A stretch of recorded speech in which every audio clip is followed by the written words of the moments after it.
નમસ્કાર વિદ્યાર્થી ભાઈઓ બહેનો,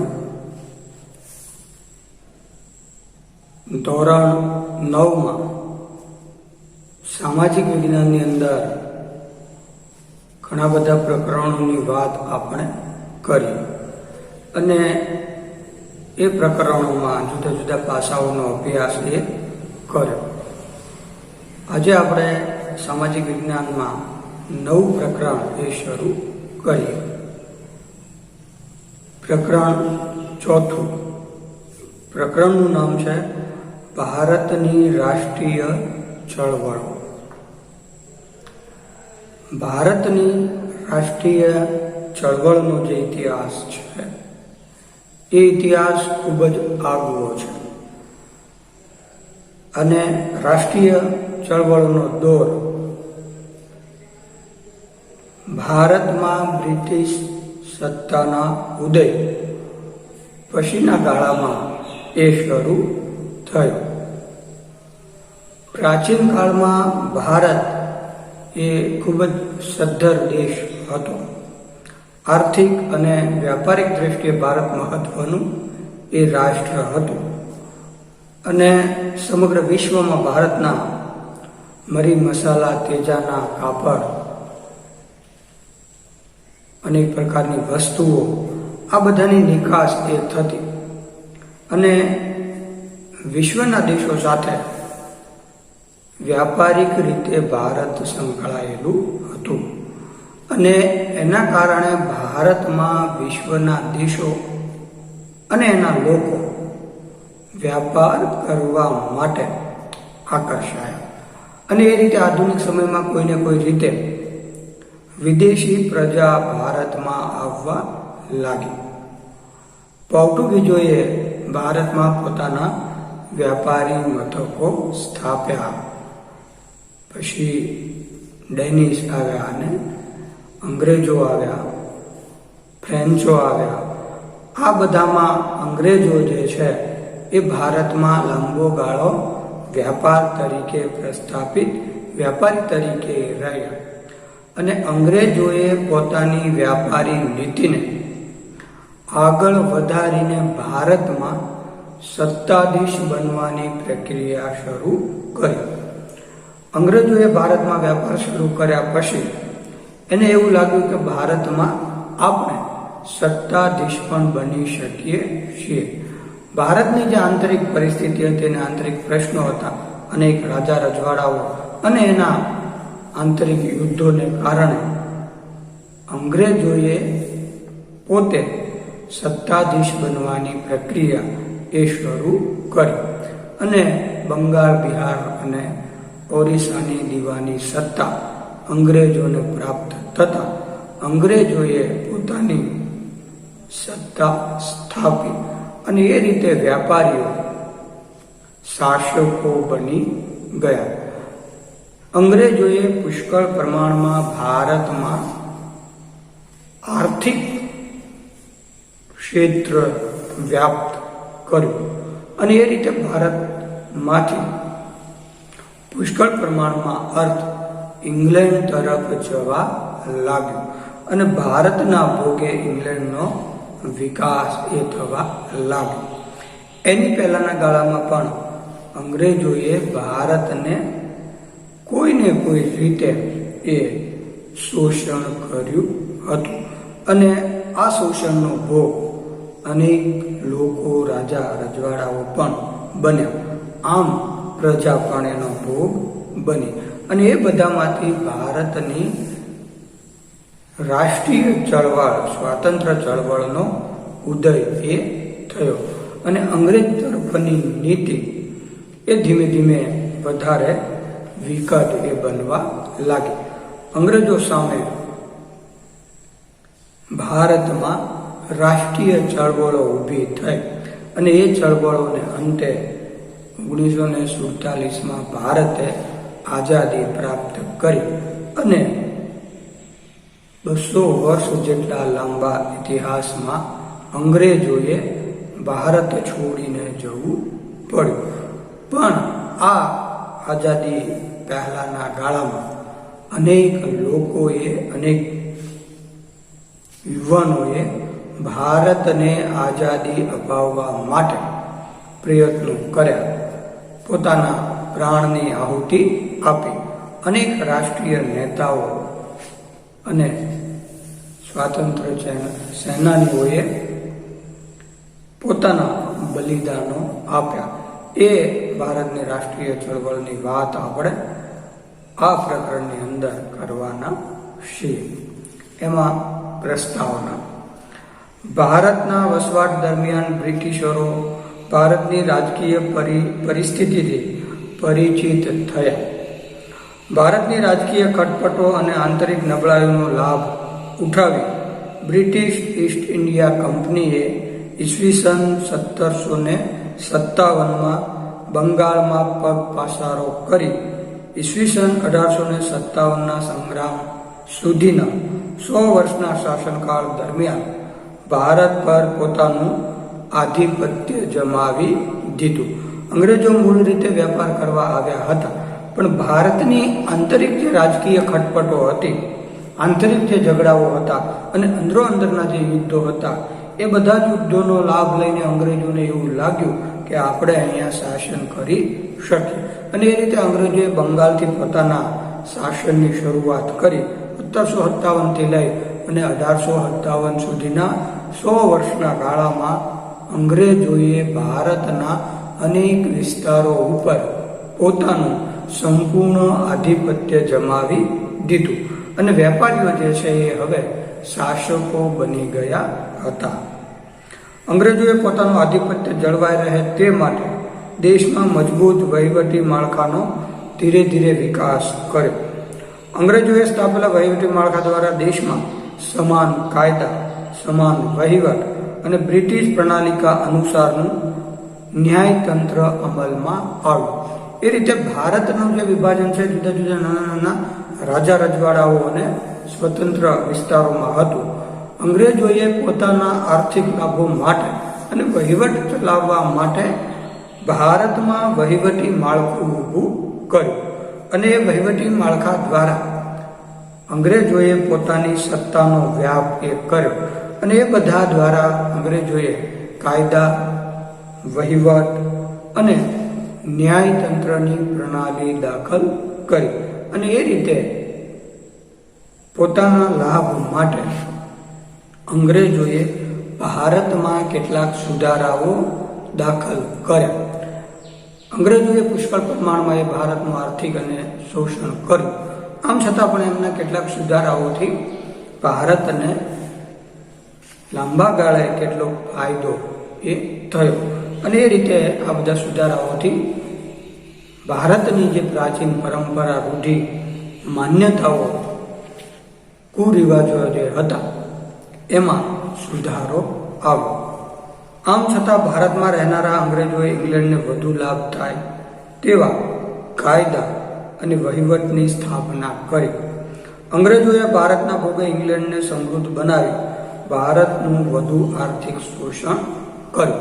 મૂળભૂત રીતે અંગ્રેજોએ આ બધા બદલાવો દાખલ કર્યા, પણ મૂળભૂત રીતે તો એ વેપાર કરવા જ આવેલા હતા અને એને કારણે અંગ્રેજોએ ભારતમાં એવી નીતિ અપનાવી કે કોઈ પણ રીતે ભારતના અર્થતંત્રને ભોગે ઇંગ્લેન્ડનો આર્થિક વિકાસ થાય અને એ રીતે એમણે પુષ્કળ પ્રમાણમાં ઇંગ્લેન્ડની તરફી અનેક પ્રકારની નીતિઓએ દાખલ કરી.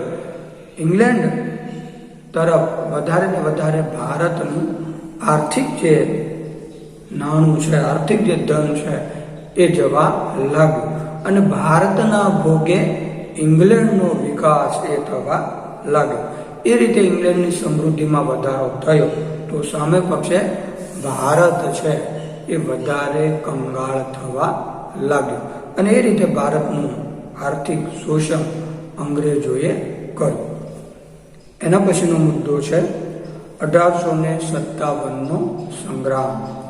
ભારતમાં 1857નો સંગ્રામ થવા માટે રાજકીય અસંતોષ, આર્થિક શોષણ, સામાજિક અને ધાર્મિક પરિબળો, લશ્કરી પરિબળો તેમજ તાત્કાલિક પરિબળ જેમાં એનફિલ્ડ રાઇફલને લશ્કરમાં દાખલ કરવાની નીતિ એ જવાબદાર હતી ભારતમાં 1857નો સંગ્રામ અંગ્રેજો વિરુદ્ધ થયો અને અંગ્રેજી લશ્કરની ટુકડીના સૈનિકો કે જે ભારતીયો હતા, અંગ્રેજી લશ્કરની અંદર અનેક પ્રકારના ભારતીય સૈનિકોએ કામ કરતા, લગભગ એ જે રેશિયો છે એ 7ના પ્રમાણમાં 1નો હતો.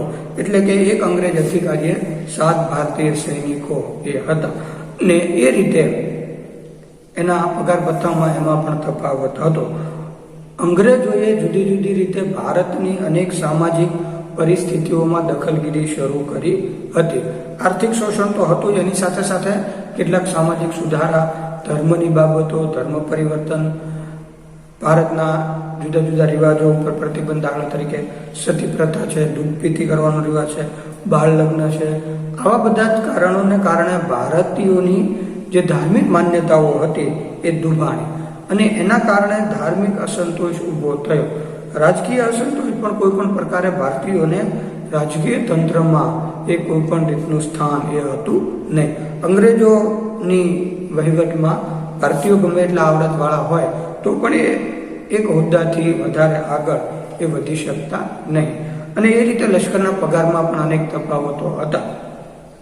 અંગ્રેજ સૈનિકોને એ વધારે પગાર મળતો, જ્યારે એ જ પ્રકારનું કામ અને વધારે વિકટ પરિસ્થિતિનો સામનો કરતા ભારતીય સૈનિકોને એવા પ્રકારના લાભો કે પગાર ભથ્થા એ મળતા નહીં. આ બધામાં એક મહત્વનું કારણ એ એનફિલ્ડ રાઇફલ બની. એનફિલ્ડ રાઇફલની પરિસ્થિતિ એવી હતી કે એમાં કોઈ પણ પ્રકારની ચરબી એ વાપરવામાં આવી છે અને ગાય અને ડુક્કરની ચરબી એ છે એવું એના અંગે એ સૈનિકોમાં અસંતોષ ઊભો થયો અને એટલા માટે હિન્દુ જે સૈનિકો હતા એ ગાયનું એ વર્જ એ ગણે, પવિત્ર ગણે, જ્યારે ઇસ્લામ સાથે સંકળાયેલી ડુક્કરને એ વર્જ ગણે. એ રીતે આ બંને સૈનિકોમાં એ અસંતોષ ઊભો થયો. સૈનિકોનો વિરોધ હોવા છતાં પણ લશ્કરમાંથી એનફિલ્ડ રાઇફલને એ હટાવવામાં આવી નહીં અને અંતે આ બધા જ અસંતોષો ભેગા થતા એનફિલ્ડ રાઇફલ રૂપી તાત્કાલિક કારણને લીધે 1857નો વિપ્લવ એ થયો. આ ઉપરાંત અનેક રાજા રજવાડાઓને ખાલસા એ અંગ્રેજોએ કર્યા હતા. એ પણ કારણ 1857ના વિપ્લવ માટે જવાબદાર હતું અને આ બધા જે રજવાડાઓ કે રાજાઓ હતા એ પોતાની વિસ્તાર, પોતાનું રાજ્ય મેળવવા માટે અંગ્રેજો સામે બાથ ભેળવા તૈયાર હતા. આ બધા જ અસંતોષે 1857ના વિપ્લવનું સર્જન કર્યું. સંગ્રામનો પ્રથમ શહીદ મંગલ પાંડે હતો. આ સંગ્રામમાં નાના સાહેબ તાત્યા ટોપે, રાજા કુંવરસિંહ, રાણી લક્ષ્મીબાઈ, બહાદુર શાહ જફર વગેરે સંગ્રામકારીઓ સામેલ થયા હતા. એ સૈનિકોની એક ટુકડીએ એ બળવો કર્યો અને એ બળવામાં એનો બળવાકાર મંગલ પાંડે એ પકડાઈ ગયો અને પછીથી તો મંગલ પાંડેને એ ફાંસી આપવામાં આવી અને એ રીતે મંગલ પાંડે 1857ના સ્વાતંત્ર્ય સંગ્રામના પ્રથમ શહીદ એ થયા. પછીથી જુદા જુદા રજવાડાઓ કે જેમણે અંગ્રેજોએ કોઈને કોઈ બહાના નીચે રાજ્યો એ મેળવી લીધા હતા એ બધા જ આ સંગ્રામમાં જોડાયા. નાના સાહેબ તાત્યા ટોપે, રાજા કુંવરસિંહ, રાણી લક્ષ્મીબાઈ પોતાની ઝાંસી માટે અને બાદશાહ બહાદુર શાહ જફર જેવા એ સંગ્રામમાં સામેલ થયા. સંગ્રામકારીઓએ એ યુદ્ધ એ જાહેર કર્યું, વિપ્લવ એ થયો અને એમણે બહાદુર શાહ જફરને ગાદીએ બેસાડ્યા. એ રીતે સંગ્રામ આગળ વધ્યો અને દિલ્હી સુધી પહોંચ્યો. 1857ના સંગ્રામના ઘણા પરિણામો અને અસરો ઊભી થઈ, જેમાં ભારતમાં કંપની શાસનનો અંત અને બ્રિટિશ તાજના શાસનની શરૂઆત થઈ. વહીવટી, લશ્કરી, સામાજિક, ધાર્મિક નીતિમાં બદલાવ વગેરેનો સમાવેશ કરી શકાય. એ રીતે 1857નો વિપ્લવ એક રીતે નિષ્ફળ ગયો, પણ આમ છતાં બ્રિટિશરોને એનાથી એ બાબતનો ખ્યાલ આવ્યો કે વધારે પ્રમાણમાં ભારતીય એ ધાર્મિક કે અન્ય પરિસ્થિતિમાં દખલ કરતા એ આપણે અહીંયા સત્તા ઉપર રહી શકશું નહીં. બળવાને નિર્દય રીતે દબાવી દેવામાં આવ્યો અને એ રીતે પછીથી ભારતમાં બ્રિટિશ શાસનની સત્તામાં પણ પરિવર્તન આવ્યું. અત્યાર સુધી કંપની શાસન હતું, હવે બ્રિટિશ તાજનું શાસન સ્થપાયું અને એ રીતે રાણીએ ઢંઢેરો કરી અને જાહેર કર્યું કે ભારતની આંતરિક, સામાજિક, ધાર્મિક બાબતોમાં સરકાર બ્રિટિશરો દખલગીરી કરશે નહીં. અને એ રીતે બળવો એ શાંત થયો અને ક્રૂર રીતે બળવાને દબાવી દેવામાં આવ્યો. 1857નો સંગ્રામ નિષ્ફળ જવા માટે નિર્ધારિત સમય કરતા વહેલા શરૂઆત, કેન્દ્રીય નેતાગીરીની ઉણપ, અપૂરતા અને પછાત શસ્ત્રો, સંગ્રામ કાર્યોમાં રાજકીય ભાવના કરતા પોતાના અંગત સ્વાર્થને પ્રાધાન્ય, યોગ્ય અને સંગઠિત નેતૃત્વનો અભાવ જેવા અનેક કારણો જવાબદાર હતા, જેનો વિસ્તૃત અભ્યાસ આપણે અગાઉના 8મા કે 7મામાં ભણી ગયા છીએ. એ રીતે સંગ્રામ નિષ્ફળ જવા માટે અનેક કારણોએ જવાબદાર હતા. સંગ્રામમાં લગભગ જે બધા જોડાય એના પોતાના અંગત સ્વાર્થો પણ હતા અને રાજા રજવાડાઓ જે સામેલ થાય એ અંગ્રેજોએ કોઈને કોઈ બહાને પોતાના રાજ એ લઈ લીધા છે અને એને કારણે એ જોડાયા અને પછીથી એ રીતે સૈનિકોનો જે અસંતોષ છે, ધાર્મિક અસંતોષ છે, આ બધો જ અસંતોષ એ અંતે 1857ના વિપ્લવમાં ભેગો થયો અને વિપ્લવ આયોજન મુજબ એ શરૂ થયો નહીં. એમાં કોઈને કોઈ ઉણપ રહી અને આયોજન પહેલા જ એ વિપ્લવ એ ઊભો થયો અને એને કારણે કોઈ મૂળ સંગઠન કે કોઈ યોગ્ય નેતૃત્વ એ પ્રાપ્ત થયું નહીં અને એના કારણે અંગ્રેજો 1857નો વિપ્લવ દબાવવામાં સફળ રહ્યા. આ ઉપરાંત રાષ્ટ્રીય ભાવનાનો પણ કોઈ ખાસ વિકાસ થયો હતો નહીં અને એટલા માટે 1857ના સંગ્રામને દબાવવા માટે અનેક ભારતીય રજવાડાઓએ પણ અંગ્રેજોની મદદ એ કરી. મૂળભૂત રીતે સૈન્યમાં તો અનેક ભારતીય સૈનિકો હતા, એટલે આ બધા કારણોને લીધે એ સંગ્રામ નિષ્ફળ ગયો. પણ નિષ્ફળ જવાથી સંગ્રામનું મહત્વ એ ઘટી જતું નથી. અંતમાં તો 1857નો જે વિપ્લવ છે એ ભારતના પ્રથમ સ્વાતંત્ર્ય સંગ્રામ તરીકે ઓળખાયો અને પછીથી સતત ને સતત અંગ્રેજો વિરુદ્ધ ભારતમાં ચળવળ શરૂ થઈ અને અંતે એમણે ભારતની રાષ્ટ્રીય ચળવળનું સ્વરૂપ એ ધારણ કર્યું અને એ રીતે ભારતને આ જે ચળવળો છે એ આઝાદી સુધી લઈ ગઈ. એ રીતે આપણે ભારતીય રાષ્ટ્રીય ચળવળના પ્રારંભિક તબક્કા અને અંગ્રેજોના શાસન અને 1857ના સંગ્રામની વાત એ કરી. હવે પછીના મુદ્દાની વાત આપણે આના પછીના વિભાગમાં કરશું.